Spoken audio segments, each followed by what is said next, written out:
In 12 years of war in Afghanistan, more than 20,000 American troops have been wounded. Some of them have survived devastating injuries, including Army Captain Larkin O'Hearn. When he was serving in Kandahar 3 years ago, an improvised explosive device went off near him. He lost both legs and part of his right arm. After extensive rehabilitation, sheer determination and the help of his wife, Rachel, he's rebuilt his life. The BBC's Laura Trevelyan went to Virginia to see his progress. This is US Army Captain Larkin O'Hearn's regular workout. All done with 3 artificial limbs.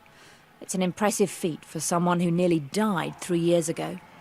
I remember just being on the ground, in a lot of pain, and yelling for my medic. Larkin was a platoon leader serving in Afghanistan when a homemade bomb exploded nearby. He was airlifted out on a military helicopter.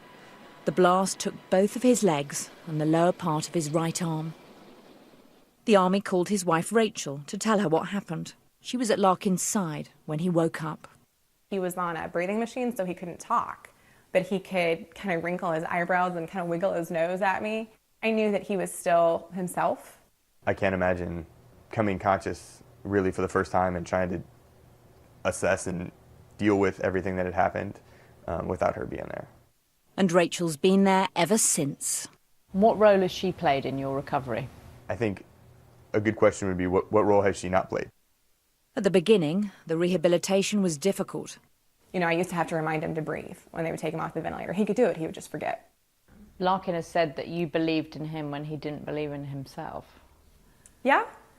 I think something that I've seen a lot of in our guys coming back, when they lose that role as a soldier or a Marine, they really struggle. It was hard for me to see that there was anything good left, and she was there to convince me that there was. But with Rachel's help, Larkin set goals for himself at an ambitious pace. From using his first wheelchair, to getting prosthetics, to walking. Here he is taking his first steps.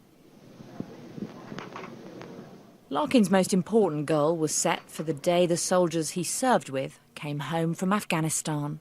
I wanted them to see me standing up like I'm going to be okay. I was your platoon leader, and I still am, and I am not some guy in a wheelchair. From running and biking to driving, Larkin's accomplishments have been astounding. Now the goal is to be as independent as possible. He's starting as a congressional fellow for the Army, working on Capitol Hill.